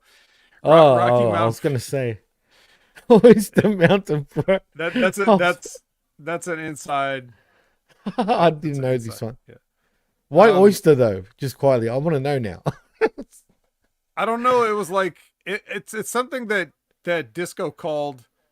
Disco called it when Vince Russo was writing there. He's like, "What are you at that Oyster Mountain Pro? Like, I guess Rocky Mountain Oysters or some kind of I don't know, whatever it was." Jarrell Nelson, that's right. Yeah, him. Whoever that is. Yeah, like these guys are good. Like if you're watching a show that's about the size of New Japan Strong, anything else, then you're just kind of like, eh. And that's all they were right here because they're facing Shane Taylor Promotions, and Shane Taylor Promotions gets a rare win. So I know. Can you believe Right. it? They must have heard the podcast, dude. So now, Jimmy, we got Shane Taylor Promotions with a win and a 3-man team, and Cage of Agony with a win and a 3-man team. Oh man, I see what's going on here. Like, it's gonna be a collision course, so to speak. The two recently undefeated teams. Oh boy, bro! As of one but you know match what's ago. sad? And you know what's even sadder? You know who's gonna win that fucking little feud when they do face off? The fans. Yes, the fans win. We all win. You win. They win. We all win. I win. But yeah, I've just got a bad feeling, in all seriousness, on who's gonna win that. I'm hoping I'm totally wrong though. But thank fuck, we got a win for Shane Taylor at the very least, even if it was a tag match against nobodies really. Still, right? He got the win. Hopefully, that's more to come though. Will he get more wins? But we'll see. But and here's another 3-person team that could be somewhere in this mix, even though they're all heels. Iron Savages are about to do a promo, and then they suffer a dinosaur attack. Someone let a dinosaur out on the loose. Was it Barney? Yeah, it's just about as dangerous. Yes. Cool, but again, what actually, are we doing? Barney works a little bit stiffer. He does. Than Luchasaurus, way more stiff. I think. Yeah. Well, is he Luchasaurus or Kill Switch? What is he these days? He'll always be Luchasaurus. That's it. Always, no matter what. Yeah. Workhorsemen or Iron Savages? It's the same. No, I'll go for Iron Savages any day. Actually, they're both pretty bad though. I almost want to agree. I don't know. Do you want bitch tits or bitch tits? I mean, do you want to? I don't know. How much that's ass do the Workhorsemen eat? Yeah, it goes down to that. Yeah, so I'm going to go with the Iron Savages because at least they got a semi-fucking cool guy, if you know what I mean. Yeah. Their manager, whatever he is, he looks more of a wrestler than the other two. Just saying. City City, Jameson. That's it. That's it, Jameson. Not the one that used to be in WWE. That was a manager. If you remember. No, that's unjacked Jameson. Unjacked Jameson. Who was that guy? So, for some of you know-it-alls, who the fuck was that Jameson guy? So who was he? I have no clue. I think I've heard it before, but I forgot. I don't remember anymore. I remember he would always eat his tie and shit. Like he was a weird cat, bro. Like I haven't thought about him since back in the day, but because you brought up Jameson, the one that's built, it just made me think of the Jameson that used to be a manager in WWE many moons ago. I think Jameson, that character, I think that's how Vince McMahon sees the rest of the world. Like he thinks they're all that, compared to him, He used to have a high pitched voice too. That was bad time. That was during the golden era, not the golden era, the new age, the new generation early era 90s when he was business. It was bad era. Yeah, that was when we had fucking Salvatore and Sincere. I remember him. And the Goon and all those fucking idiots during the time. Well, Jameson was even before that. Jameson was like, he 92? was 94. Oh, was it 92? Maybe 92. I thought 94 around there, but somewhere in there. Yeah. Well, looks like there's been enough talk. It's time for the main event. Somebody's gonna get their ass kicked. Somebody's gonna get their wig split. Shout outs to Mark Henry again. Yeah, we're keeping it going. See, we're all about callbacks here. Will Ospreay versus Kyle O'Reilly. Are they Irish brothers? Will Ospreay and Kyle O'Reilly? Will Ospreay. I see what you did there. I'm pretty sure Ospreay does not have an Irish background, and his name's not comma spray. It's actually one word, like the bird. Bird's the word. Yes. Ospreay. Hence why he flies. Get it? Oh, you mean that's not his birth name? Actually, it is, isn't it? Is it? I don't know. I'm not sure. Actually, I want to know. I'm actually interested now. William Ospreay. Hey, can I ask? Is he overdoing this babyface bullshit? He's like too white meat, if that makes sense. he can't be overdoing it too much because he's still part of the Callis family. Yeah, which is even more bizarre. Like it just, I don't know, man. He's enjoying his time in AEW a little too much for my liking, if that makes sense. To the point where he's coming across as fake. Well, there's nothing fake about him doing the CEO dance. Oh, true. That's God. I can't believe he did that, dude. And that was trending practically. Yuck. Bless him. CEO. Yeah, bless him, all right. Actually, his real shoot last name, get this, vet, his full name is William Peter Charles Osprey. Really? Yep, William Peter Charles Osprey. So that is his shoot name. Do you think he changed that later, like legally? Like he gave himself Osprey last name, kind of like a certain tattoo or just anything after the fact that he just wants to. He's an idiot. Look, I'm a fan of his, but god damn it, Will. Seriously. Jesus. He's a Tony fan, put it that way, Vet. But let's get into the matchup. It didn't live up to the hype for me, bro. It didn't? Okay. It didn't. I was expecting more for some reason, dude, and I didn't get it. Well, you said earlier that the Strong versus Leo was probably the match that I'm telling you, it was better than this match, I think, by a mile, in my opinion. I don't know. This was too slow for these two, I felt. Maybe there's no real chemistry with these two guys. It just didn't feel like, I don't know, man. Maybe they're trying to tell the story of, O'Reilly sort of grounding Ospreay more so than anything, which is probably the case. Mm-hmm. But it just doesn't suit Ospreay, in that sort of matchup. That's all. Well, I would like Ospreay to show that he can do more than his choreographed flips, because we know that he can. He just never does. Right. He doesn't want to, whatever the case. So if he has somebody in there that's gonna do that, then he has to be able to show, like, hey, I've got more, tools in my toolbox than just, jumping off stuff. So I don't mind it. And they still got a lot of their, corny bullshit in, like with of course, right. Yeah, he's I couldn't even tell you the spots. I've seen him so many times, but like there's gonna be like a spot where he gets up and like he takes a move and then gets up and does an enziguri and then sells like spot on, dude. That's the fixture, dude. Time. Spot on every time. The enziguri, he pops up enziguri. I can't hear Jimmy again. Oh no. Chat, can you hear me? Chat, am I Jimmy, good? Vamp for him. Can you hear me? Just like Canada Spaceman was singing, come on, chameleon. You still can't hear me? Revamp says in the chat, I didn't even watch Collision, but I'd rather watch this. Thank you, brother. Trust me, our show is always better than Collision. Believe me. Canada says, I am loud. Am I too loud, Mr. Spaceman? Oh, loud and clear. Good stuff. Thank you, Cold. The vet is back, right? Wait a minute. There's two of you, vet. Two vets? Wait, there we go. I have to get rid of the other vet. Why is it two of you? I don't know. Some multi-dimensional. This is a StreamYard issue. It's the same old StreamYard issue. Every once in a while, at a certain point after like an hour or so, it just cuts my mic off so I can't hear you anymore. But the chat can hear both of us. Like this has happened like 3 weeks in a row. Yeah, what's going on there, vet? You think that's bizarre? StreamYard. It's something StreamYard. Yeah, well, get your shit right, StreamYard. Trust me, StreamYard does do weird shit, man. It happens to me occasionally too, man. Yeah.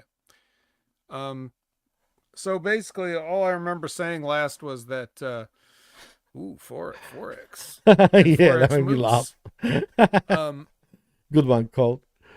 Yeah, but so yeah, I thought the match was fine, and I thought what they did was fine. It's not interesting as much to me personally because I've seen these guys so many times, even though not that often with each other, but there have been enough it matches. Kind of like, let's put it this way. One of the struggles I have with watching wrestling these days is when I see a certain percentage of guys, I would say it's the majority. I would say it's like 85% of wrestlers when I watch them and I see the match on paper, I'm like, okay, this guy versus this guy. I feel like it's just going to be guys taking turns doing their stuff. Whereas the other 15%, I watch them and I see them like they're trying to have the match that's needed in that moment. It's either needed because of the story, it's needed because of their character, it's needed because of the styles that the two wrestlers are working, whether it's the stipulation of the match, like that top 15%. Those guys are entertaining because I don't know if and when they're even going to do any of their signature moves. They might work a whole match without doing any of their bullshit, but they might just have a different kind of match.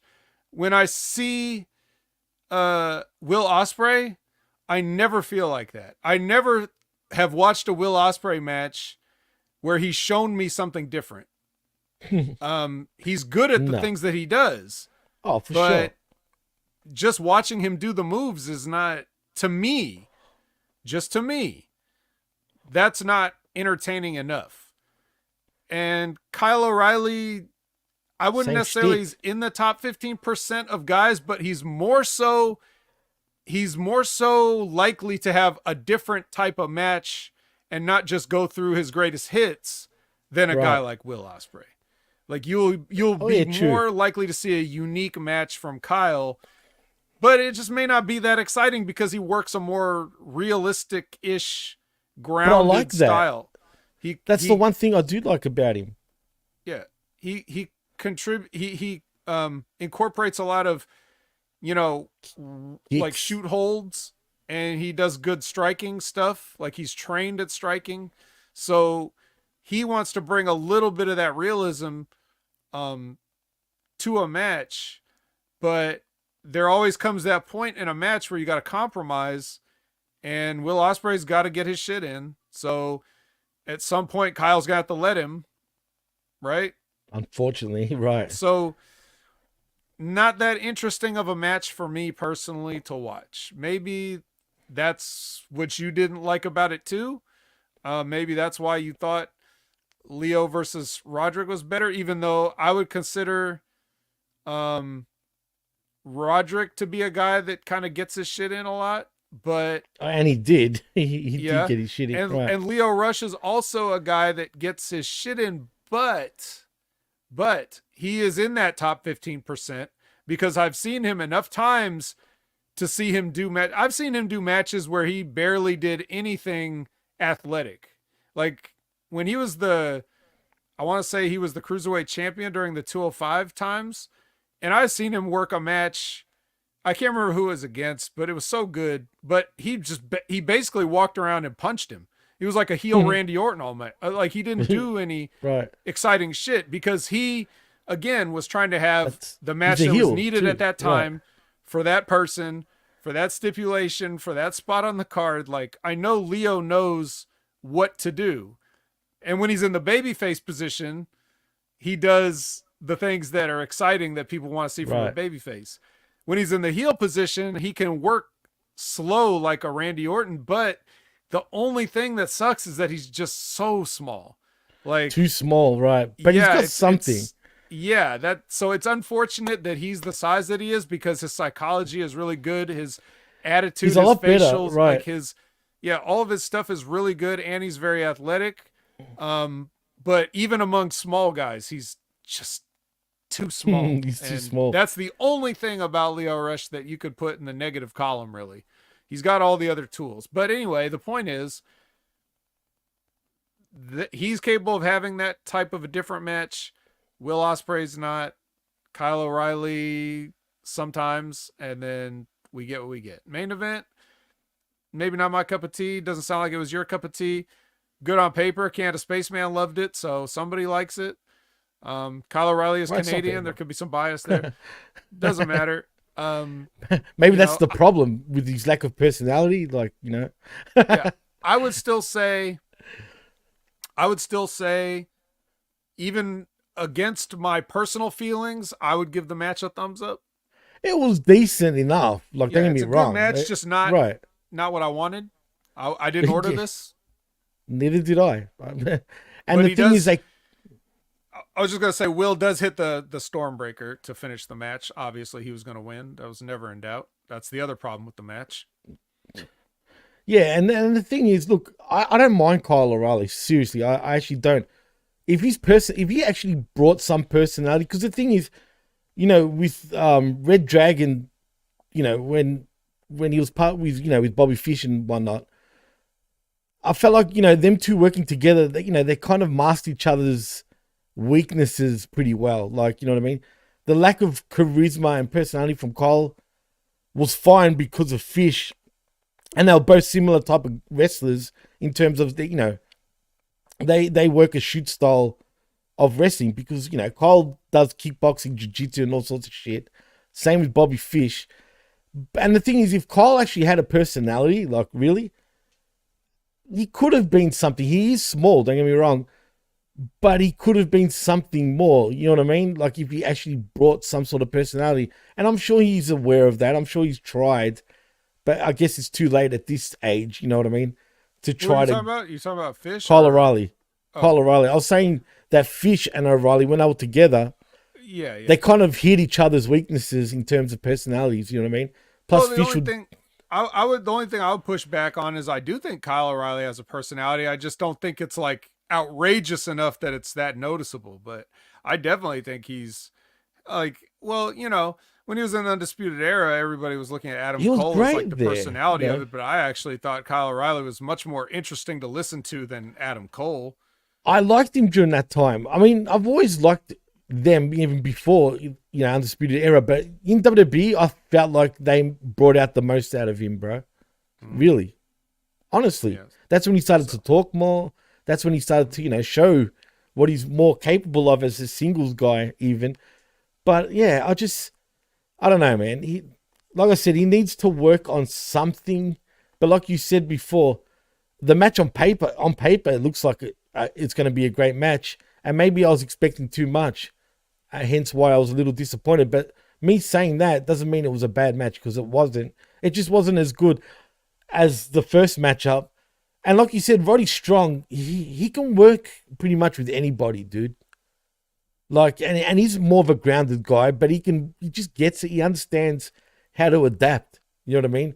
Whereas I feel like Ospreay doesn't. You know what I mean? And in turn, it leaves Kyle O'Reilly kind of looking, you know, flat also. So it is what it is. Heck, I'll even dare say that the tag match with what do you call it? Your best friend, JD Drake, was possibly even better than that match. Honestly. I'll take your word for that one. But yeah, as far as, as long as we're talking about guys and their styles, like one of the things about Roderick Strong that I personally find like holds him back in my eyes is just that he beats people up way too much. Like, he does. You realize that you're like 5'6", right? You know, I get that. I get that you have a chip on your shoulder, but you can at least work like you're 5'6". That's the only thing I would ask of you. And I don't even mean like, I think his name is Roderick Strong and his gimmick is backbreakers. So I don't even think it's a problem if he lifts up guys that are bigger than him and breaks their back or whatever. But besides all that, he's working like he's like 6'7". Like he's just a giant. Intense. He just bullies people. It's like, dude, you're fucking Roderick Strong. Just chill out, you know, work from underneath a little bit. That's all. He lets the chip on his shoulder that he has in real life go over into the matches, and he takes too much of the match sometimes, I think. So I can see that. That's my biggest issue with Roderick Strong. Other than that, I like everything he does, but he's just a little bit of too much of a bully where yeah, weird. It just kind of looks silly, right? Yeah, well, like Todd says, you're Roderick Strong, not Bruiser Brody. My guy, chill. Right. Exactly. Right. Spot on. It's true, man. But yeah, I mean, he does work like he's got a chip on his shoulder, and he does come across as a bit of a bully per se. I don't know if he is or not in real life, but he's definitely. Look, man, you're right that he does work like a 6'7" type of guy, or 6'4", whatever you want to say. But again, that must be his chip on his shoulder to work that way. Maybe trying to prove a point that I can kick the shit out of anybody. You know, it doesn't matter how big or small they are. As a heel, it's harder to do that and be believable because you would want a guy that's smaller to play into it. My psychology is you have to cheat to get the upper hand in those situations. Because otherwise, if you're just that big of an ass kicker, why aren't you the baby face? I mean, obviously you're short and small and you can kick everybody's ass. So why wouldn't I like you? So if you're being the heel, you got to like put the baby face over a little bit more and then get dirty with it. You know, like that's, and I know he can do that. When he's a baby face, it's good because he's strong, right? Like, so literally. When he's making like a comeback or whatever, he could, he's literally rather strong. But as I'm saying, like, then when he lifts a guy up and shows how strong he is for the backbreakers and stuff, then people get really behind it. That's what they want to see, but he's been selling up to that point. So he's like, he's beat down, but then when it's time to get a comeback and he fires up, now he's like, look how, you know, he's throwing this guy around now, and it's part of the retribution for the beating he just took. It's the same way people pop when a guy like Chad Gable suplexes a fat guy like Bronson Reed or whatever. They're like, wow, look how strong Chad Gable is, even though he's a heel a lot of the times. But even when he's a babyface, they do that. They're impressed by the strength. So that's something that can play into what Roderick Strong does when he's a babyface. But he's often a heel, so, and then he just acts like he's, you know, just some giant guy kicking the shit out of everybody. Well, he's got the small man you guys complexity. Get the point. I've repeated myself enough. No, you're right. He's got that small man complexity, bro. Like, you know, like he probably drives a pickup truck, dude. Put it that way. Think about that. What I mean by that. I hate small man complex. Right. It's crazy. I think you should be whatever you are. Like, and that's coming from somebody that's like 6 foot, 200 pounds that was told they're too small. You know, it's like when I see guys smaller than me doing it, I'm just like, stop. That's so dumb. That's so dumb, bro. Really? They considered you too small? I mean, at the time, maybe, yeah. But and then again, I was never expecting to be like a main event, big stage wrestler. I was just doing it. But like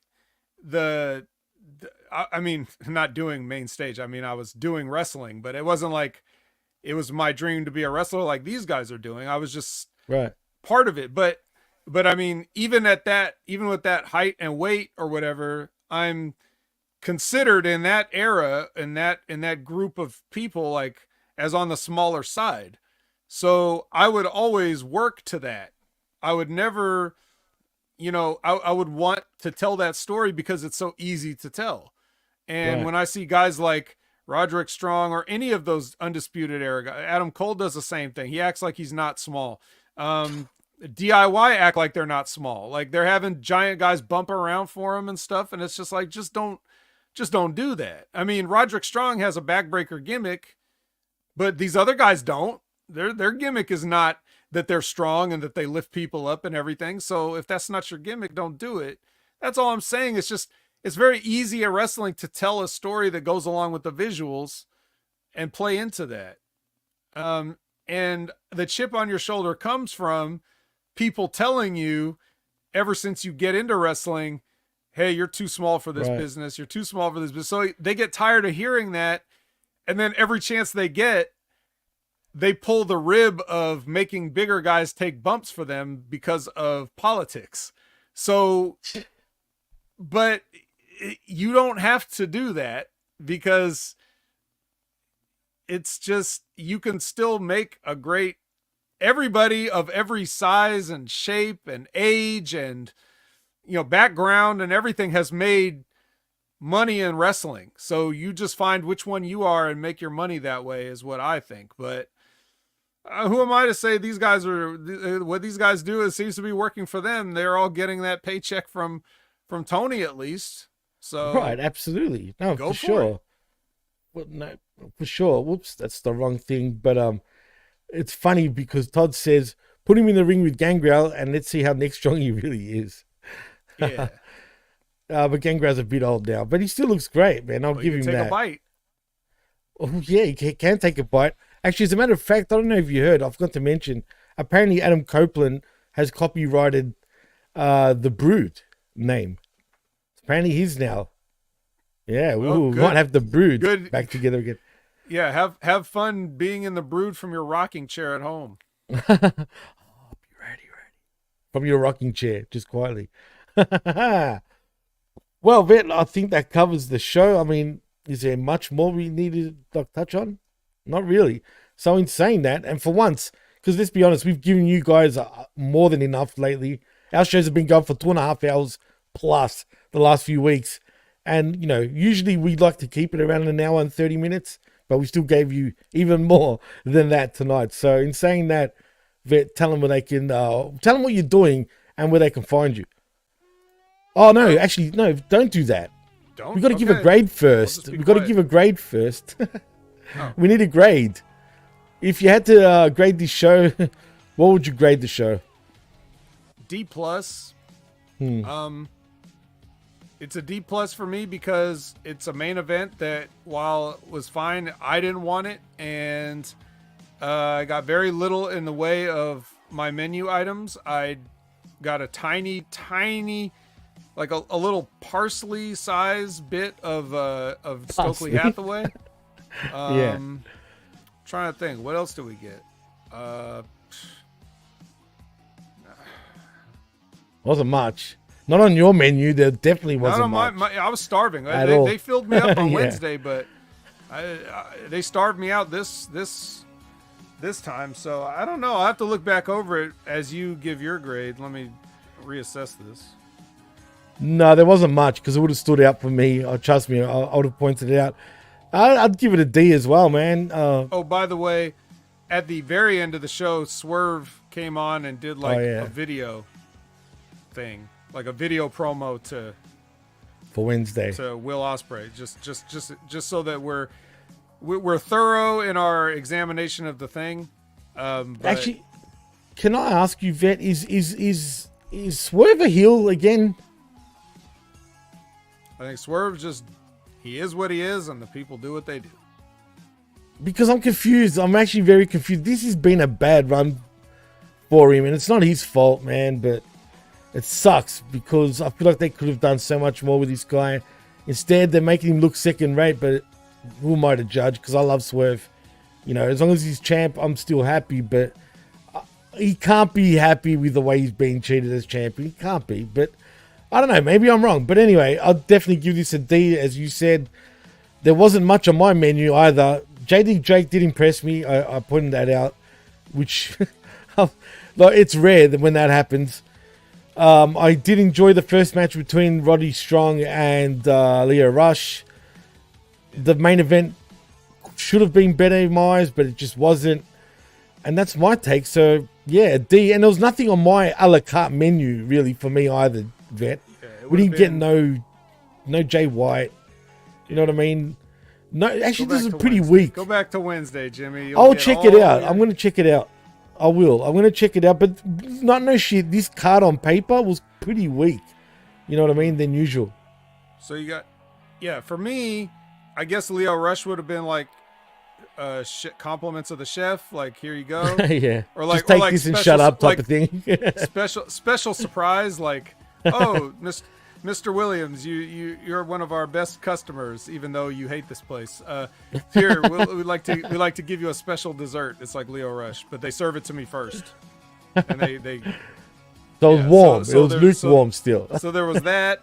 Like I said, Stokely was like a sprig of parsley, and the Shane Taylor getting a win was like, it was like if you just ordered like the fish and chips, I guess. I don't know, something not that good. I don't really know, but yeah, and like Zane said, the Swerve thing was a post-produced promo about things that just happened. So I guess what happened was, Zane, I guess he recorded a separate vignette for whether Will Ospreay won or whether Kyle O'Reilly won, and he just played whichever one and threw the other one away, deleted the other one. Zane also says classic menu item is back. Yeah. Oh, and I forgot Shane Taylor. Shane Taylor was my piece of parsley, dude. Really, that's about it. And the win. He lasted about as long as the Stokely promo because the match, it was a tag team match to begin with, but he got his little package pile driver for the win. So. Yeah, it was pretty again. There was just nothing other than the swerve stuff, and that was really lazily done for me. There was nothing really moving forward with shit. Oh, and Roderick Strong, if you want to call it moving forward. But anyway, so double D's from us. See what I did there, Vet. But in saying that, Vet, tell them what you're doing and where to find you, man. All right, you can find me at Opinion Haver on all your favorite social media platforms. Look at Homeboy 88 sliding. It's Homeboy 88. Oh, Jesus, like a creep.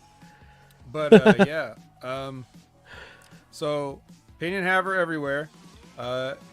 Every Monday night, 6:30 p.m. Pacific, 9:30 p.m. Eastern, Impact Attack with Brandon. Talk about TNA or NXT. Because Jordan Grace, the crossover, that goes with my other show. The Next Level Wrestling Review with Big Ray Hernandez. Wednesday at 8 a.m. Pacific, 11 a.m. Eastern. If you want to join us live to talk about NXT and Jordan Grace and Sexy Red and whoever else. Yeah, so those are the main shows besides this one for me on Hami Media Group. And then, of course, you have Wrestling with Rib Rogers every Friday at 8 a.m. Pacific, 11 a.m. Eastern. So live Q&As. You can learn a lot by asking Rip the right questions. He may not give you the answer you want, but he may give you he's going to give you an interesting answer nonetheless. So check that show out and everything else they do. And then I guess Stevie Richards, he's definitely keeping all of his stuff moving forward in terms he's trying to get his wrestling stuff done, but it's kind of Patreon only because they keep he's not quite on the YouTube front. Yeah. He's still trying to review fitness equipment for you guys, and unfortunately, we got the news this week that the shutters have closed on the Big Fitness Show podcast, so he's not going to be doing that anymore with Big Mike because, as they explained, it was just like, there's too much repetitive content on their show and every one of their other channels, so they're just going to focus on, their individual stuff to get that stuff out there. So, they said it's a good thing, but that's just one less thing Stevie's going to have on his plate to weigh him down so that he hurts his back again. So I guess we'll say it's a good thing. But for everything else he's doing, check him out. BWO Stevie Richards, all the Instagrams, Twitters, everything. Yeah, you can find him. He's a public figure. Yeah, absolutely. He doesn't advertise his Facebook, so I won't give it out there. But, he's on there if you can find him. And Homeboy, wrong show, man. Dustin Poirier didn't finish his story. Well, too bad to him. Anyway, in saying that, if you want to follow me on the Twitter, you can at DJ Mass Effects, as it says right there. And also follow me at the PWC Network on the Twitter. Also, like and subscribe right here at Hameen Media Group on the YouTube. Give us a like, give us a share, and heck, subscribe and click on the little bell. You will not be disappointed. And also, like and subscribe at channelattitude.com, where for $5, not only do you get the realest, but the best talk in all of pro wrestling. It's only $5. Come on now. I'm sure everyone's got $5 in their pockets. It's only loose change. You can't get anything for $5 anymore. You can't. Not even a coffee, bro. A $5 Little Caesars pizza is now like $9.99. Really? What? There was $5 pizzas at one stage? Oh boy, we're there. Damn, dude. Oh well, we never get that shit. We got $10 fucking Domino pizzas. That's as cheap as it gets, and they suck. But anyway, so just think about that. What you could get one pizza at Little Caesars, and that's just Little Caesars. It's not even like a good pizza. It's not even like a premium quality pizza. You'd get one of those, or you get 2 months of Hami Media Group content on Channel Attitude. Like, absolutely. What is the real value here? It's not even hard to figure that one out. Homeboy, before we go, says, what about Big Pal Matipano? I know he's talking about Big Sal. What has happened to Big Sal, actually, Vet? Have you heard from him? He's disappeared. No, I haven't. I guess everything's I used to talk but to him. he just hasn't really been in the public eye, I guess. Dude, he was more of a conspiracy horseman thing, and then... He's on the low. People used to think, I remember reading threads of him, he was dead. Where's Big Sal? He wasn't. Me and him actually used to talk a lot privately, man, at one stage, a lot. He's told me a lot of stories. But I haven't seen him in a couple of years, or spoken to him at least in a couple of years. So shout outs to you, Big Sal, if you're ever listening. You're probably not, but I don't blame you. But because he's just so over the wrestling business. You know what I mean? But yeah, man, shout outs to Big Sal. But in saying that, let's take it home, Vet. Excuse me. Oh, did I mention also like and subscribe at the pwcnetwork.podbean.com and also at mediagroup.podbean.com for all our affiliate shows. And that's a wrap. So in saying that, I am Jimmy T.